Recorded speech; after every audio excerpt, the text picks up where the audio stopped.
जय श्री राधे, जय श्री श्याम, जय श्री राधा वल्लभ। आज हम पुनः उपस्थित हैं एक नई चर्चा के साथ। और आज जो हमारी चर्चा का विषय है वो हृदय की एक संशय का समाधान है। कैसा संशय?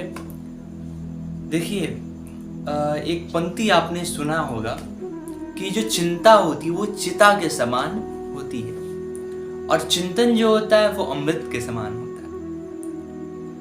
अब ये जो पंक्ति तो यदि भी बहुत छोटी है, लेकिन इसके पीछे बहुत गुह्य अर्थ है, बहुत गुप्त अर्थ है इसका और बहुत विस्तृत अर्थ है इसका। क्या? चिंता चिता के समान होती है। ये बात घटित होती है। कैसे घटित होती है? आप कोई भी चिंता करिए। अब जब आप चिंता कर रहे हैं, उस चिंता करने के समय में आपके शरीर का जो ऑरा है वो पूरा नेगेटिव वे में हो जाता है। एक ऑरा डिटेक्टर मशीन आती है जिसमें व्यक्ति के ऑरा को देखा जाता है। तो सबसे बेस्ट ऑरा व्यक्ति का तब माना जाता है जब वो मेडिटेशन करता है अर्थात ध्यान करता है। और वो ऑरा का जो आकार होता है वो आकार कुछ शिवलिंग की भांति बनता है, क्योंकि ये ध्यान जो प्रकट हुआ है वो श्री महादेव से प्रकट हुआ है। इस कारण से वो उस प्रकार से बनता है, वो शिवलिंग की आकृति लेता है। परंतु जब कोई चिंता में होता है तो उसका ऑरा पूरा नेगेटिव हो जाता है और उसके शरीर में रंगों के अनुसार उसे एक जज किया जाता है, उसकी एक मार्किंग की जाती है। तो रेड मार्क जो होता है उसमें नेगेटिव का मार्क होता है। और जब व्यक्ति चिंता करता है तो रिसर्च में पाया गया कि उसकी जितने भी ऑरा है वो पूरा रेड में परिवर्तित हो जा रही है, लाल रक्त वर्ण में परिवर्तित हो जा रही है। तो इसीलिए चिंता को चिता के समान कहा गया है। और चिंता होती कैसी है? जब भी आप चिंता कर रहे हैं तो वो आपके मस्तिष्क शक्ति को इतनी न्यूनता पे पहुंचा देता है कि आप नए विचारों को अपने हृदय में उत्पन्न ही नहीं कर सकते। और देखिए, जब नए विचार नहीं उत्पन्न होते हैं किसी भी व्यक्ति के अंदर तो वो विकास नहीं कर सकता है। क्यों? क्योंकि नए विचार ही एक क्रांति लेकर के आते हैं, एक विकास की क्रांति लेकर के आते हैं। और नए विचारों को, नई खोजों को और नई ऊर्जा को यदि शक्ति नहीं प्रदान की जाएगी तो विकास कभी नहीं हो सकता है। इतिहास गवाह रहा है, जब जब कुछ क्रांति लानी थी तब तब एक नई ऊर्जा को लेके आया गया, एक नए विचार को प्रस्तुत किया गया इस जगत के सामने। श्री महाभारत का देखते हैं हम सभी। पितामह भीष्म इतने महान धनुर्धर भगवान परशुराम को संतुष्ट कर दिया उन्होंने, लेकिन जब धर्म की स्थापना करनी थी भगवान ने पितामह भीष्म को नहीं चयनित किया। भगवान ने चयनित किया एक नई ऊर्जा के रूप में श्री अर्जुन जी को। क्यों? क्योंकि एक नई ऊर्जा, एक नई विचारधारा है और वो युवा थे उस समय के। देखिए, युवा जो होता है वो एक नई विचारधारा का होता है, क्योंकि वो एक नई पीढ़ी में उसने जन्म लिया है, एक नए माहौल में रह रहा है वो। तो नई पीढ़ी में नई विचारधारा के अनुसार वो कार्य करता है। इसीलिए भगवान ने अर्जुन जी को इस धर्म रक्षा का कार्य सौंपा। अच्छा, अब ये चर्चा हो ही गई है तो इसी बात को थोड़ा आगे बढ़ाते हैं हम कि भगवान ने, देखिए, अर्जुन जी को धर्म की रक्षा का कार्य सौंपा।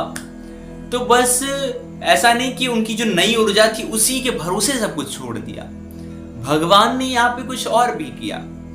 युद्ध प्रारंभ हुआ उससे पहले भगवान ने क्या किया?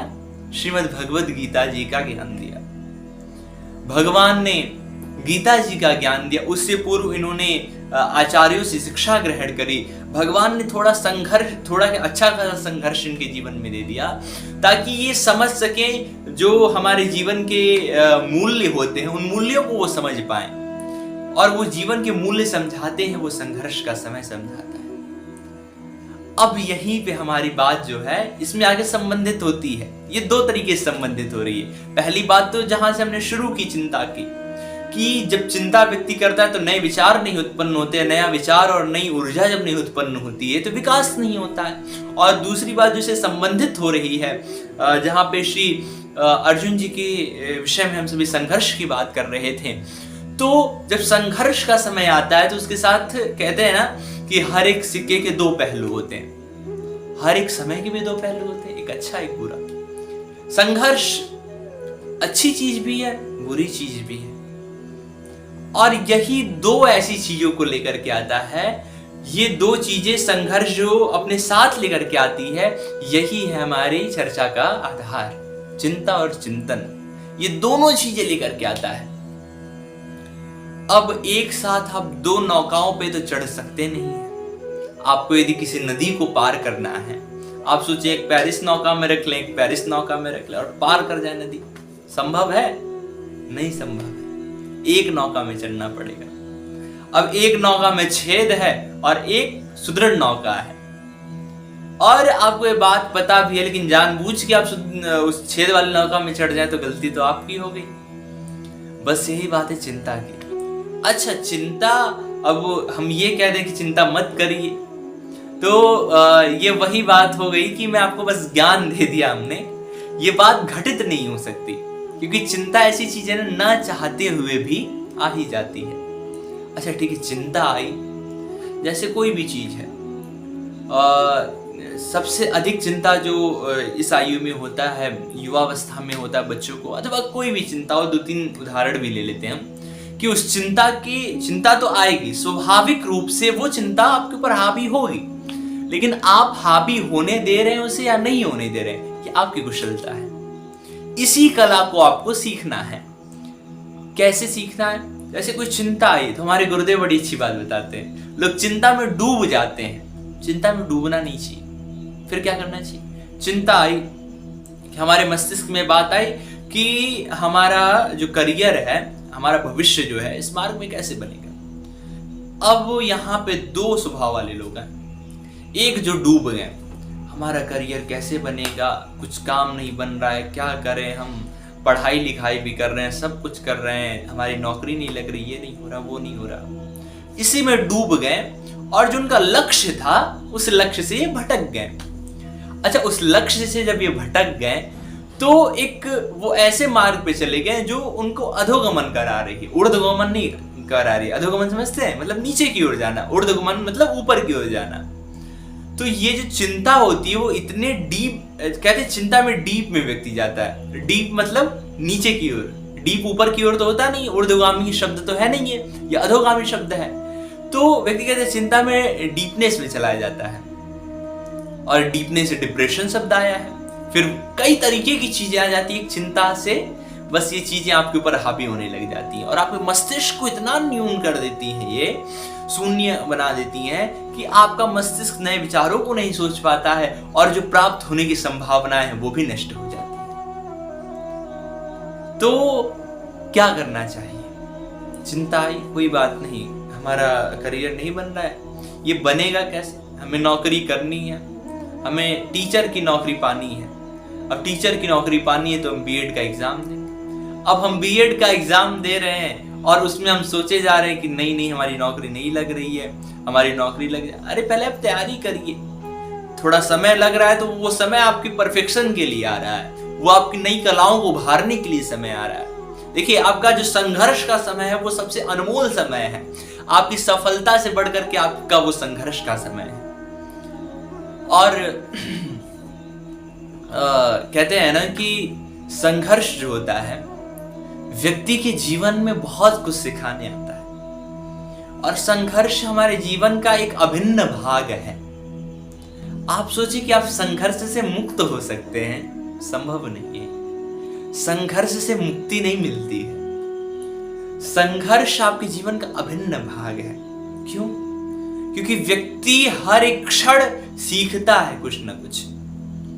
भगवान ने इतनी चीजें इस जगत में, आप किसी भी मार्ग में देख लें, चाहे अंतरिक्ष में देख लें, चाहे किसी भी चीज में देख लें। आज समुद्र है हमारी पृथ्वी पर, और पृथ्वी पे जो 1/3 भाग पे समुद्र ही छाया हुआ है।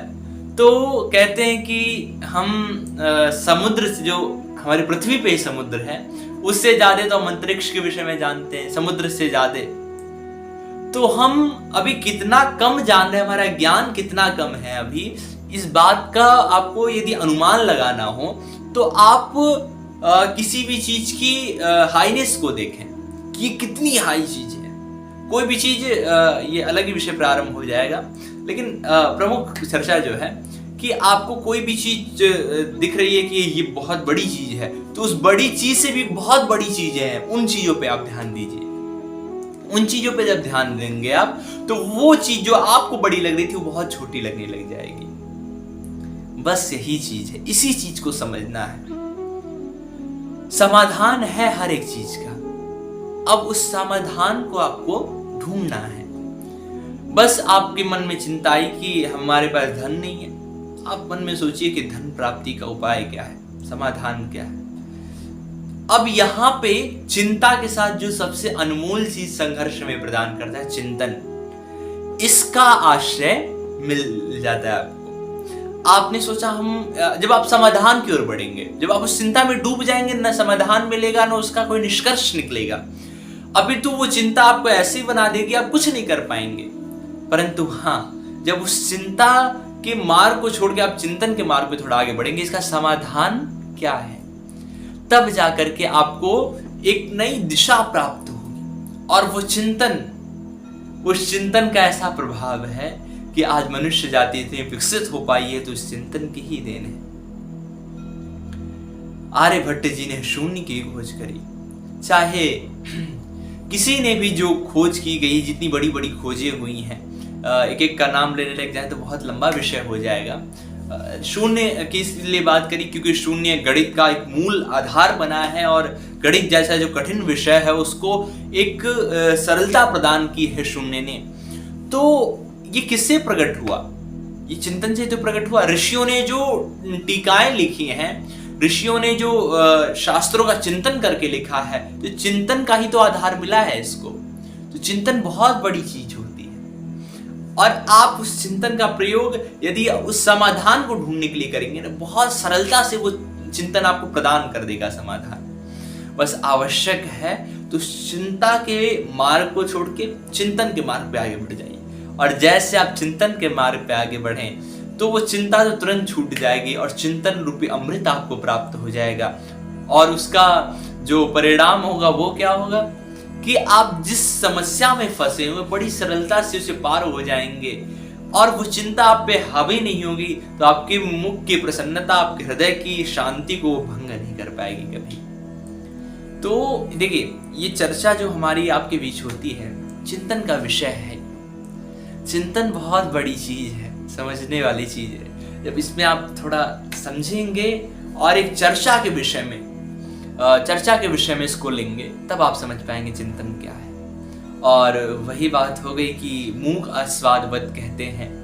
कोई गूंगा व्यक्ति को बोल नहीं सकता है, उसको आप कुछ भी खिला दीजिए और पूछिए भैया स्वाद कैसा है इसका, तो क्या वो बता पाएगा? क्योंकि वो कुछ भी नहीं बोल सकता, क्या ही बताएगा वो। तो स्वाद बताने की चीज नहीं होती है, तो अनुभव की चीज होती है। अनिर्वचनीयम अनुभव रूपम। वचनों का ये स्वरूप है ही नहीं, वचनों का ये विषय है ही नहीं, ये तो अनुभव का विषय है। जब चिंतन करेंगे तब इसका अनुभव होगा। तो आज की जो चर्चा है यहीं पर विश्राम देते हैं। वाणी को विश्राम दे उससे पूर्व एक छोटा सा निवेदन है कि हमारा सत्य सनातन धर्म इतना अधिक विस्तृत है कि भारतवर्ष नहीं, संपूर्ण जगत में कोने कोने में इस भारतवर्ष और भारतवर्ष की जो संस्कृति है, सत्य सनातन हमारी धर्म जो है, हिंदू धर्म है, इस हिंदू धर्म के जो आधार रूप कहें अथवा इनके आस्था का केंद्र है हम हिंदुओं का जो मंदिर, वो मंदिर बहुत प्राचीन मंदिर ऐसे ऐसे स्थानों पे है जिसके विषय में शायद बहुत कम लोग जानते हैं। तो यदि आपके आसपास कोई ऐसा धार्मिक स्थल हो जिसके विषय में आप चाहते हैं कि अधिक से अधिक लोग जाने, वहाँ का दर्शन लाभ लें, तो वहाँ की जो संपूर्ण इतिहास है, जानकारी है, उसे हमारे ईमेल आईडी पर मेल करें अथवा हमारे व्हाट्सएप नंबर पर व्हाट्सएप कर दें। हम शीघ्र अतिशीघ्र प्रयास करेंगे कि वो जो धार्मिक स्थल है उस विषय में भी एक वीडियो बनाएं और वहाँ की संपूर्ण जानकारी आप तक पहुँचाएं। इसी के साथ सभी को जय श्री राधे, जय श्री श्याम, जय श्री राधा वल्लभ।